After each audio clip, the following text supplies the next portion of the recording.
네, 오늘은 리트 10 리트를 한번 풀어보도록 할게요. 자, 제가 그때 말씀드렸듯이 항상 이제 저는 이제 문제를 풀 때면 이 문단 앞에 번호를 붙이는데, 이 번호를 붙이는 이유가 뭐냐면 실질적으로 이제 어떤 목적을 잃고 풀기 위해서 하는 것입니다. 여기서 보시면 일단은 이렇게 번호를 먼저 붙이고 그 다음에 문제를 먼저 보십시오. 양자 화학에 대해 설명을 하고 약화에 관련된 게 설명을 하는구나. 그리고 양자화학에서 물리학과 화학의 관계에 대해서 뭐 파악할 때 가장 적절한 것은이라고 되어 있네요. 이렇게 보면 일단은 주제 자체가, 이 글의 주제가 안 읽어보더라도 양자화학, 물리학, 화학 관계에서 뭐 이런 문제가 나오겠구나라는 걸 이제 어느 정도 체킹하고 읽으시면 되는데, 일단 저는 이제 항상 보면 28번부터 먼저 풀 것 같습니다. 왜냐면 기획을 주장 약화시키는 건데, 아마 수능만 쳐보셨던 분들 같은 경우 이 지금 이런 문제를 대해서 잘 모를 수도 있어요. 이게 뭐냐면 특히 리트라든지 전문 시험 같은 경우에는 항상 이제 그 주장에 대한 게 있으면 주장에 그에 대한 합당한 근거가 있거든요. 이 근거를 깨버리면 이 주장이 약화가 되는 겁니다. 이게 후건 부정 뭐 이런 이렇게 설명할 수도 있는데, 일단은 그거는 좀 각설하고, 일단 이제 기억을 먼저 보시면, 자, 기억을 보시면 양자화학에서 의도된 환원은 성립하지 않는다. 왜 성립하지 않지? 일단은 양자화학도 뭐지, 환원도 뭐지, 뭐 이럴 수도 있습니다. 일단은 성립하지 않는다. 동사 이 정도만 알 수 있잖아요. 이게 서술어만 알 수가 있는데, 보시면 이는 환원하는 이론이 환원될 대상 방식으로 했을 때 의지할 수밖에 없고, 화학의 방식으로 산출 자료를 의지할 수밖에 없고, 계속 수정을 해 나간다. 수정해 나간다. 이 거꾸로 읽는 거 괜찮은 게 뭐냐면 다시 다른 인쪽에 투입되어서 수정하고 수정한다. 일단 뭔가 자꾸 바꾼다는 것이네. 이제 4번을 먼저 보시면 슈레딩거 방정식을 이뤄서 해를 구할 수 있는 거는 겨우 이것뿐이다. 뿐이다. 포함해서 사실상 정확한 해는 구할 수가 없다라고 돼 있죠. 일단 이걸 할게요. 정확한 해는 구할 수가 없네 라고 이제 돼 있잖아요. 그래서 이제 어떤 걸 하냐면, 보정된 방법이 많이 쓰인다. 이런 뜻이겠구나. 그래서 계속 수정하고 수정하는 것이구나. 그래서 4번이 이 필자가 주장하는 게 실질적으로 정확한 이론은 없고 계속해서 보정되고 수정을 하겠다라는 것이잖아요. 자, 이게 끝입니다. 여기서 끝이고 바로 문제를 풀어보면, 일단은 슈레딩거 방정식을 정확하게 구할 수 없다. 이걸 깨면 되잖아요. 이 근거가 있기 때문에. 근데 니은은 하나가 더 있죠? 그러면 깨잖아요. 이게 100% 깨죠? 그렇기 때문에 니은이 약화시키는 진술이 되어 있는 겁니다. 그리고 이제 기억을 보시면 이론으로 실험 결과를 설명했다고 하려면 이론이 실험 결과를 반영하여 조정된 것이어서는 안 된다. 이거는 뭐죠? 이 4번 필자가 주장하는 거죠. 왜냐면 보정된 방법이 너무 많이 쓰이기 때문에 그건 실질적으로 그 이론에 합당하다 볼 수 없다는 말 계속해서 이 필자가 말을 하고 있는 겁니다. 그렇기 때문에 그 성립하지 않는다. 즉 계속적으로 보정된 이론이기 때문에 실질적으로 그 의도된 환원은 성립하지 않는다. 이 뜻이잖아요. 그렇기 때문에 기획은 강화를 시키면 시켰지 약화시키지 않기 때문에 기획은 제외가 되는 겁니다. 그리고 디귿 같은 경우에는, 자, 이걸 보면 되는, 일단은 슈레딩거 방정식을 정확하게 구할 수 없다. 그렇기 때문에 이 학자들이 계속해서 수정하는 이론을 쓴다는데, 근사값 구하기가 더 쉽다. 이 둘 이상의 원자로 이어진, 이거는 뭐 개소리입니다. 디귿은 아무 관련이 없는 소리이기 때문에 약화시키지가 않고, 그래서 정답은 이제 2번으로 체킹하고 넘어가시면 됩니다. 이거는 뭐 28번 문제는, 일단은 제가 말씀드리고 싶은 건 약화라는 게 뭐냐면 약화 문제와 옳지 않은 것은 정말 다른 겁니다. 예, 옳지 않은 것은, 옳지 않은 게 약화시킨다라는 건 정말 다른 거거든요. 이거는 OX 문제와, 이거는 약화시킨다는 거는 옳지 않다 하더라도 그러니까 이 필자가 주장하는 거가 다르다 하더라도 오히려 약화시킬 수가 있으면 그게 정답이 될 수가 있는 거거든요. 그렇기 때문에 항상 이제 약화시키는 건 뭐냐면 주장에 대한 그 근거를 뒷받침하는지 안 하는지 찾아야지, 단순히 옳지 않은 옳은 것 OX로 풀면 안 된다는 게 중요하기 때문에 제가 좀 알려드리고 싶어서 이렇게 말씀드린 것이고, 그 다음에 이제 29번을 먼저 볼게요. 일단은 물리학과 화학의 관계였죠. 그러면 이제 첫 문단을 일단 살짝만 볼게요. 일단은 화학과 물리학은 어떤 관계에 있냐, 어떤 영향을 미치냐, 물음표가 있죠. 물음표가 중요한 겁니다. 그러면 가까워졌다. 스펙트럼 뭐 이런 걸 가까워졌는데 왜 그런지 몰랐는데 이론 토대를 할 수 없었는데 뭔가 정확히 설명해냈다라고 하죠.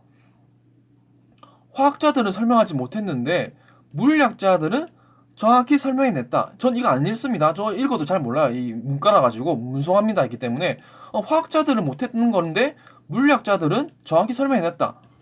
끝입니다. 예, 이걸로 끝입니다. 뭐냐면 설명하지 못한 게 서로 이제 하나인 것이다. 즉 이제 정확히 설명해냈고 초석이 되었다.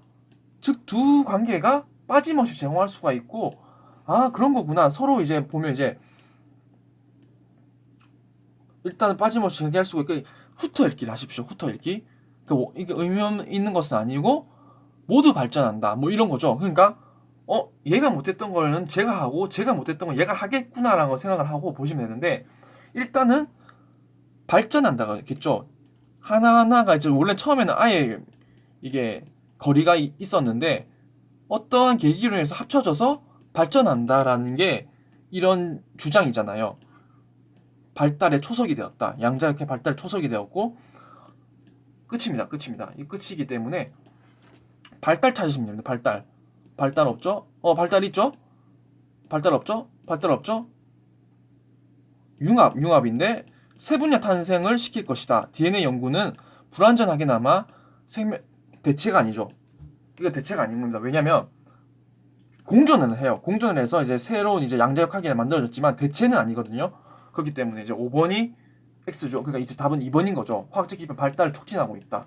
이 때문에 답은 2번인 거고 쉽게 찾을 수 있겠죠. 이제 양자역 화학에서 이제 이 서술과 부합하지 않는 거를 봐야 되는데 일단은 이것도 이제 좀 읽어볼게요. 아까 이제 보정된 방법이라는 게 있었잖아. 보정된 방법이 있는데 노란 걸로 할까요? 보정된 방법이 있는데 보정된 방법이 있으면 보존된 방법에서 양자역학 이론적 도구가 활용된다 라고 적혀있죠. 부합하지 않는 거기 때문에 양자화학에서 그전 활용한 보존된 방법이 쓰이고 발달에 영향을 끼쳤다. 보존된 방법은 이제 양자역학의 이론적 도구가 활용된다 라고 되어 있네요. 보면 될 것 같고 순이론적 방법과 보존된 방법이죠. 이게 사람들 찾을 때 보면 일단 보존된 방법이 3문단이 있기 때문에 순이론적 방법이 뭐냐면 위에 있습니다. 3문단. 그러니까 이 찾는 것도 팁인데 여기 이게 3문단이 있을 경우에는 이게 3문단이 있으면 여기는 적어도 2문단 올 3문단입니다. 왜냐면 가깝게 비교를 해야 되거든요. 그렇기 때문에 순이론적 방법은 이런 뜨는데 해를 구할 수 있는 게 요것뿐이다. 즉 좁다. 맞죠? 2번 맞습니다. 1번도 맞고 비대칭적 의존 관계를 보여준다라는 것도 있는데 일단 양자화학의 방법으로는 물리학과 화학의 비대칭적인 의존 관계를 보여준다라는 것도 찾으면 될 것 같은데 한번 찾아볼까요? 이 문단이 있죠? 항상 보면 첫 문단이 첫 줄이 문단말 첫 줄이 주제거든요. 그래서 이제 비대칭적인 의존 관계 형성되는데 이것도 맞죠? 그럼 4번 아니면 5번이 정답인데 1번 일단 4번 같은 경우에는 여기서는 이제 4문단 읽으면 됩니다. 4번 문단 4번 문자를 보면 될 것 같기 때문에 이것도 나와 있고 그럼 답은 5번이 B인데 이 5번이 뭐냐면 슈레딩거 방정식을 써서 슈레딩거 방정식이 있는 파트가 3문단이었잖아요. 그럼 이제 슈레딩거 방정식이 있는데 여기서 슈레딩거 방정식을 써서 순이론적 방법을 쓴다면 보시면 포텐셜 에너지라는 게 있죠. 일단 단어를 먼저 찾는 게 가장 중요한 겁니다. 예, 포텐셜 에너지가 있는데 포텐셜 에너지를 고려하여 슈레딩거 방정식을 세우고 풀면 파동함수가 나온다. 즉 포텐셜에 슈레딩거를 하면 파동함수가 나온다. 이 뜻이잖아요. 근데 5번 문단 같은 경우 보시면 5번 보이시죠? 5번 보시면 슈레딩거 써서 포텐셜 에너지를 파악하려면 파동함수 이거는 이상하죠? 보시면 슈에다가 파를 하면 퍼가 나온다? 여기는 뭐라고 했습니까? 슈에다가 일단 퍼에다가 슈를 하면 파가 나온다 했잖아요. 여기는 퍼, 슈, 파와 완전 반대돼 있죠. 슈파, 퍼인데 퍼슈파잖아요. 문제가 다르잖아요. 이게 그렇기 때문에 답은 5번입니다. 예, 무슨 말씀인지 아시겠죠? 일단 좀 글씨가 더럽기 때문에 다시 말씀드리자면 여기서는 보시면 슈레딩거 써서 펄을 파악하려면 파동함수를 알아야 된다. 그러니까 슈와 파가 합치면 포텐셜 에너지를 알 수가 있다라고 했는데 이 사문단 같은 경우에는 슈 여기 있죠. 펄을 고려해서 슈를 세우면 파가 나온다고 했잖아요. 퍼, 슈, 파와 슈, 파, 퍼라고 했죠. 이 원인과 결과가 이제 달라졌잖아요. 무슨 말씀인지 아시겠죠? 그래서 답은 이제 5번입니다. 5번. 이게 좀 빨리 풀 수 있을 것 같은데 일단 제가 이제 이런 영상을 찍은 이유가 뭐냐면 보니까 이제 500회가 넘는 영상이 이제 수능 관련된 것이더라고요. 사실 이제 저도 리트를 되게 고득점을 했었고 아마 전국에서 100등 안에 들었을 겁니다. 예, 실질적으로 제가 로스쿨 지원할 때도 저보다 리트 잘 친 사람이 사실 없었거든요. 그래서 이제 이렇게 풀어봤는데 물론 저도 이제 리트 안 친 지가 지금 한 1년 됐기 때문에 사실 좀 기억이 잘 안 나긴 하는데 그래도 이제 이렇게 풀다 보면 일단 중요한 게 뭐냐면 이 주장 약화입니다. 약화. 뭐 이 문제를 맞췄냐 안 맞췄냐가 중요한 게 아니라 일단 약화시킨다 이런 문제가 옳지 않은 것과는 다르다라는 거를 좀 아셨으면 좋을 것 같아가지고 이런 걸 썼기 때문에 옳지 않은 것과 약화시킨 것은 다르기 때문에 이 두 개를 이제 좀 비교해 보시라 라는 뜻에서 이 영상 올렸거든요. 자, 이 정도만 하고 다음에도 이제 이런 영상을 또 올리도록 할게요. 예, 감사합니다.